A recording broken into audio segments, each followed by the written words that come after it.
All right. Okay. I'm just sitting up here. Okay. Go. All right. Okay, that looks good. Just gonna wait for some people to get on. Let me do a little thing quickly.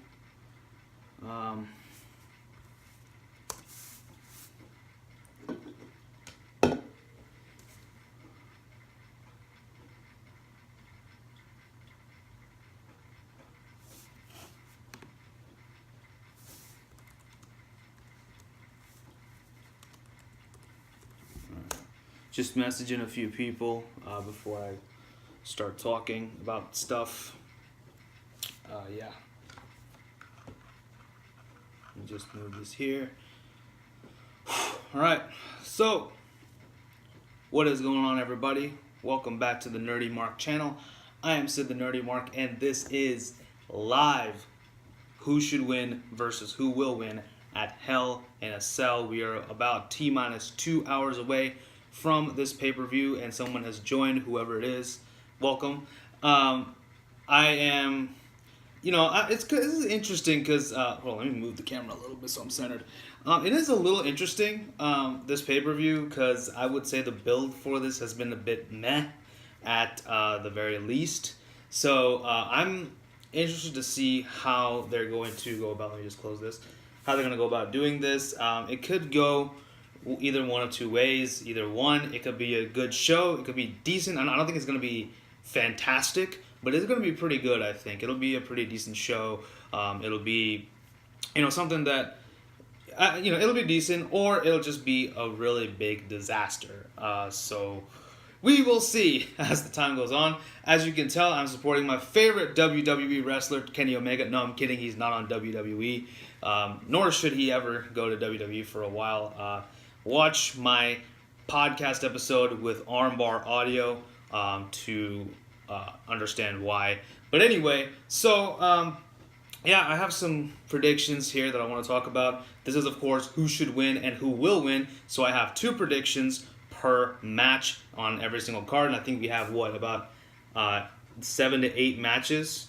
And so this is going to be interesting. I'll talk about it in just a sec, but how it usually works, I talk about the match and what I think is going to happen, and also what I want to happen, because as you all know, I'm a wrestling fan first and then a critic second. So there are some things that I want to happen. Let me fix my hair. And there are some things that I think is actually going to happen. Now, sometimes they will be the same thing.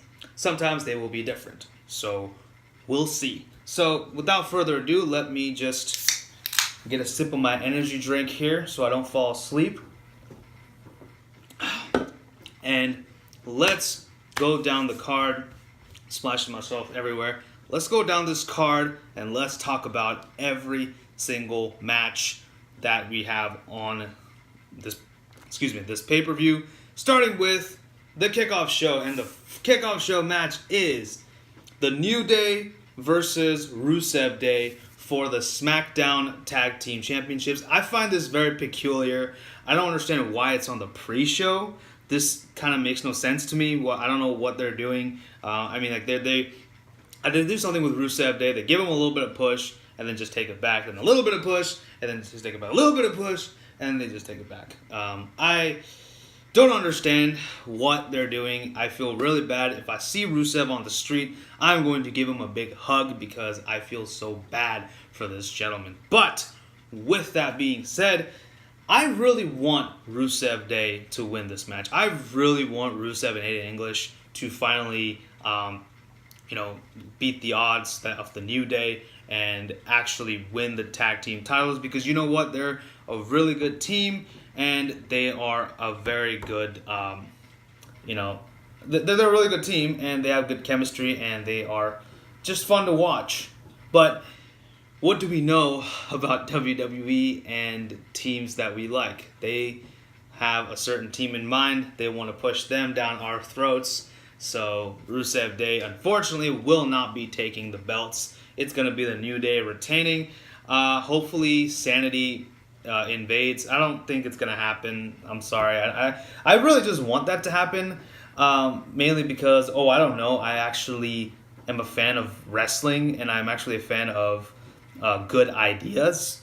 But hey, it is what it is. I think Rusev Day should win, but I think that the New Day are going to take it, mainly because it is on the pre-show, and I don't know what they're doing with Rusev Day. Like in the beginning, they were kind of teaming these two together, then teasing a split. Then one good deed later, Aiden English is back on the good books of Rusev and Lana, so Rusev Day is back together. Then today, Rusev Day might lose, and Aiden English will split from Rusev Day. I don't know what's going to happen. I don't want to talk about this anymore. Let's talk about the next match.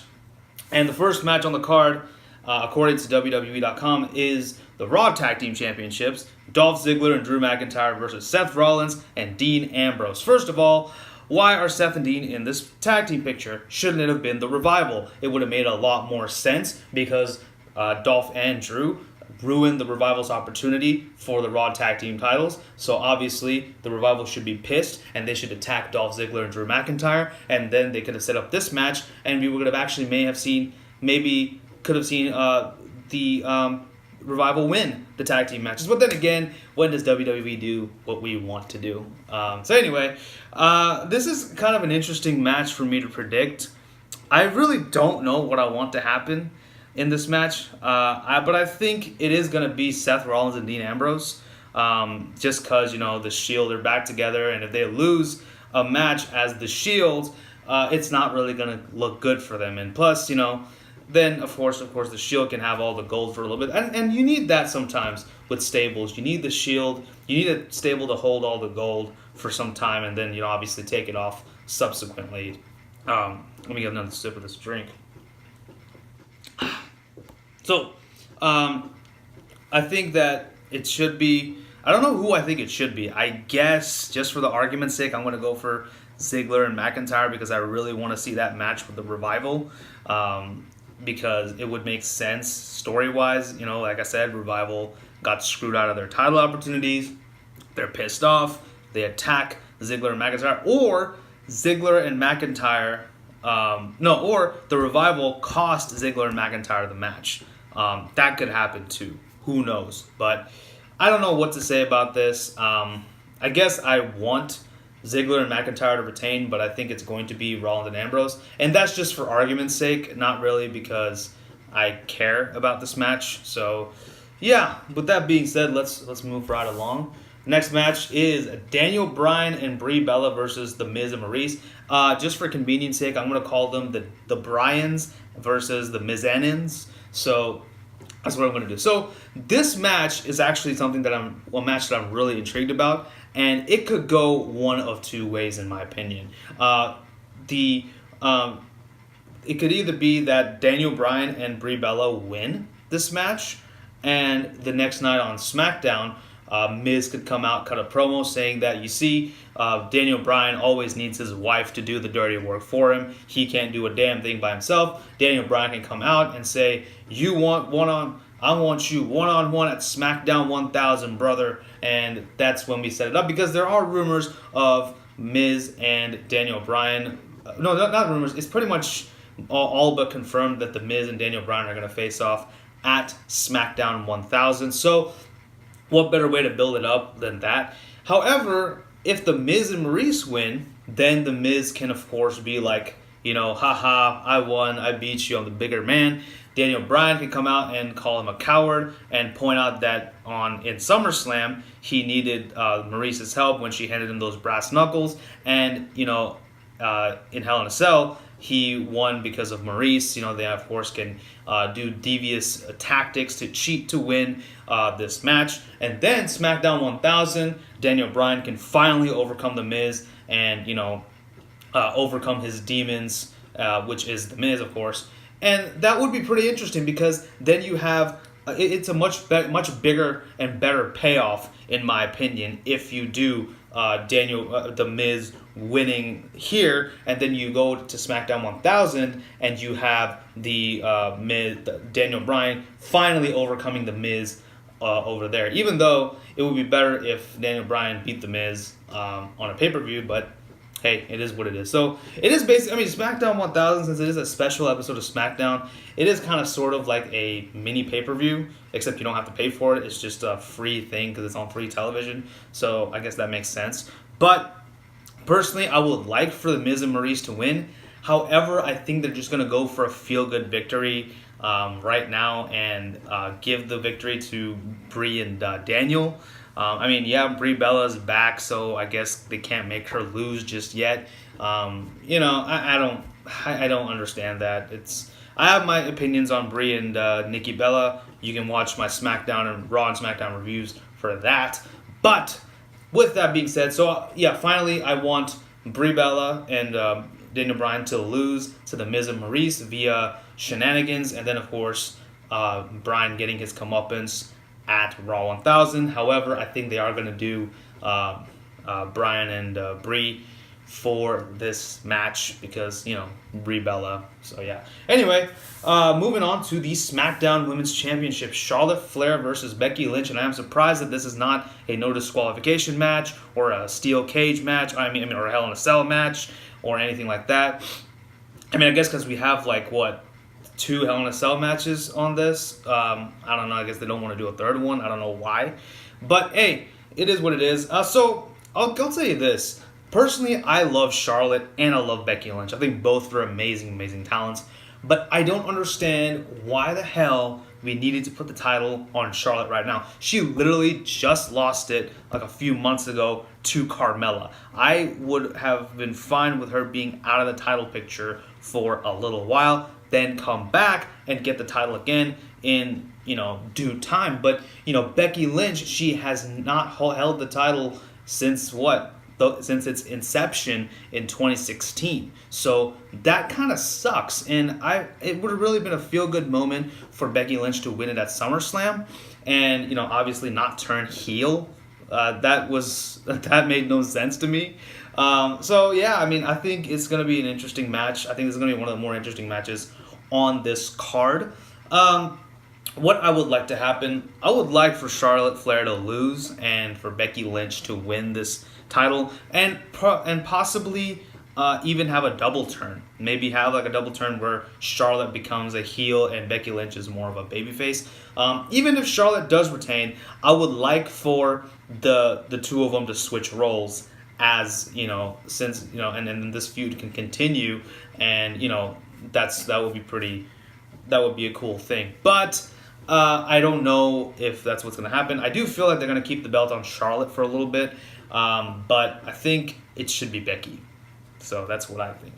Moving on to another match that I'm actually really looking forward to. Jeff Hardy versus Randy Orton inside Hell in a Cell. This is Jeff Hardy's first Hell in a Cell match against Randy Orton nonetheless. So this should be a pretty interesting match. So what I think should happen. This is actually also a little bit confusing for me, as of course Matt Hardy is no longer going to be a WWE superstar. I mean, he's not going to wrestle anymore. He's basically retired. So thank you, Matt, first of all, for everything you've done from the Hardy Boys to Team Extreme to just the Hardys to version 1 to Big Money Matt to, of course, the broken/woken gimmick. Everything that he's done has just been fantastic. So, the man deserves it, man. 25 plus years in the industry, 26 years in the industry. He's given us much. So I think it's time that he can hang up the boots and ride off into the sunset. And you know what? I think Jeff Hardy should follow suit. It's a tough pill to swallow, but let's face it, Jeff Hardy, he may be able to do the same daredevil stunts that he was able to do 20 years ago. But let's face it, he is not 20 plus years old. He's in his 40s now. I don't want to see him get hurt. I don't want to see him die doing a stunt in the ring. I want Jeff Hardy. I love Jeff Hardy. I've been a huge Jeff Hardy fan all my life, ever since I was a kid. I want him to go out in heroic fashion. I would love for Matt Hardy to just come out and grab his brother out of the cell and both of them, do this or the, wonderful or the delete thing and ride off into the sunset. I would like to see that. I think it would be a very touching way to end this match. Of course, Randy Orton can continue his Legend Killer 2.0 gimmick, I guess, and kill off other legends. But I do find it interesting, though, that Shinsuke Nakamura is not involved in this match. Apparently, he might get involved somehow. We could have a triple threat between Nakamura, Hardy, and Orton for the U.S. title. That would be interesting. I would like to see that down the line. I do feel that, however, they are going to give the win to Jeff Hardy here, just because he's been through all hell, and his ear holes have been getting fingered by Randy Orton's dirty hands. And I think that would be pretty interesting. I mean, that would be a good payoff. But again, the thing is, do you want to risk a man's health just for a happy finish? You know, that's what you really have to think, WWE. That's what I really want them to think about. But I don't know. I'm going with Randy. I want Randy Orton to win, but I'm going to say Jeff Hardy's taking this one. So we'll see. But let's move on to the Raw Women's Championship, Ronda Rousey versus Alexa Bliss. Short and sweet. It's going to be Ronda, and it should be Ronda. Alexa Bliss is going to die. Okay, Alexa Bliss is going to die. There's going to be a nice funeral held for her in her hometown of Ohio, and everybody and their mom is going to attend it. So, hope it was a lot of fun, Alexa Bliss, but I think this is the end of the line for you. Enjoy the afterlife. So, with that being said, let's get into the WWE Championship. AJ Styles versus Samoa Joe, another match, in my opinion, that should have been a Hell in a Cell match, because there's just a lot of tension brewing between the two, with, of course, Samoa Joe attacking his family and talking about how he wants to be a part of the family, and reading a bedtime story where he takes over AJ's family. Samoa Joe is obsessed with Wendy Styles. Now, listen, I mean, Wendy and Annie were at SummerSlam. Wendy seems to be a very nice, attractive woman, but this is really getting creepy, and I don't understand why Samoa Joe is lusting after another man's wife, basically. It is getting kind of creepy, but, just to, I guess, get under the skin of AJ Styles is doing it, but I don't know. So, yeah, it is a very creepy thing that Samoa Joe is doing right now. And I think that's kind of an interesting layer to his character as a heel. So that should be interesting, though. But I really do want AJ Styles to lose this time. I really do want Samoa Joe to take the win. I want Samoa Joe to take the belt, because I love AJ. He's been an amazing champion. He's been a phenomenal champion, dare I say it, no pun intended. But I think it's about time that we give someone else the chance. I think it's about time. Samoa Joe has worked his ass off in the WWE. The man deserves it, damn it. He deserves a title. Like, I'm surprised that they did not put any titles on him yet. Like, he's always come like this close, but he's never actually won a title. That is ludicrous, you know? And I'm not even talking about the rapper. I'm saying that it was ludicrous that he is not a title holder at this point, you know? From what he's done in Impact Wrestling to NXT to the main roster, he should be given a title. They need to put the belt on Samoa Joe. But I feel that AJ Styles is going to retain once again, because I think they want to have him surpass a certain WWE champion who likes to refer to himself as a punk. They want to, have AJ surpass him and just completely wipe off the record books of that certain someone who I will not name. So, I think it should be Samoa Joe, but I feel like it's going to be AJ Styles. So, with that being said, it is now the time for the main event. Roman Reigns versus Braun Strowman for the Universal Championship inside Hell in a Cell, with the special guest referee Mick Foley. Why do we have Mick Foley in the fold? It feels like very, very last minute and does not make any sense whatsoever. Now, I know when Mick Foley was the GM of Raw, him and Braun Strowman were kind of in like parallel paths, and it was under his leadership, I guess you could say, that Braun Strowman became what he is today. I don't know what exactly is going to happen with Mick Foley.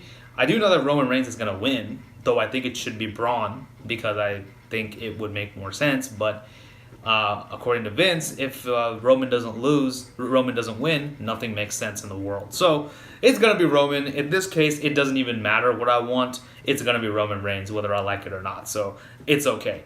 Well, it's not okay, but you know what I'm saying. So, so Braun Strowman is probably going to lose. Mick Foley is going to die again because it's a Hell in a Cell match.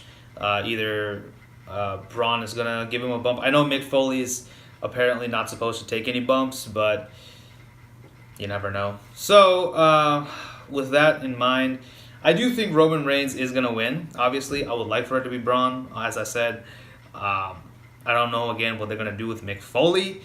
It makes no sense. I don't understand why Mick Foley is in this match at all. I thought he could just be happy with retirement and let him do his thing, but whatever. So, I mean, again, it was the 20th anniversary of Mick Foley and The Undertaker and that hellacious Hell in a Cell match. See what I did there? So, yeah, I mean, it should be interesting. I don't know what to say. I don't really care about this match, to be honest with you.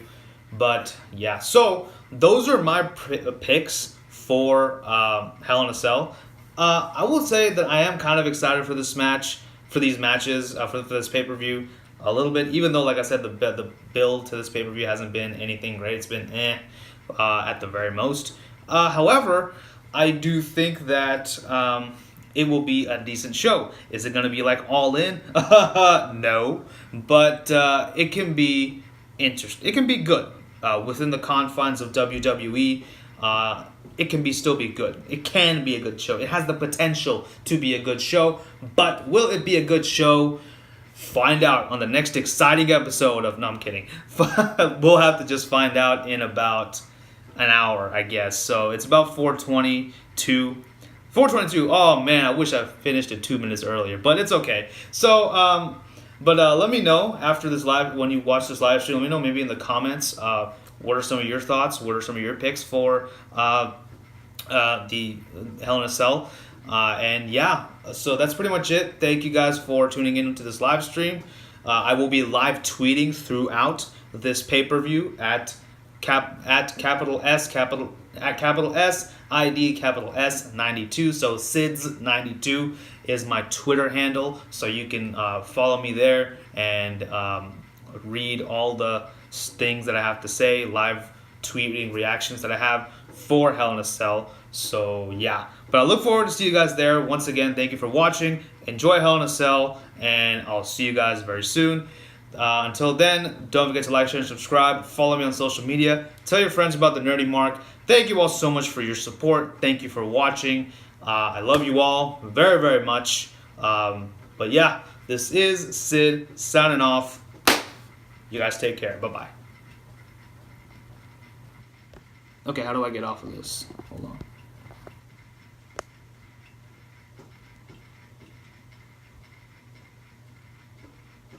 Yes, I want to stop streaming.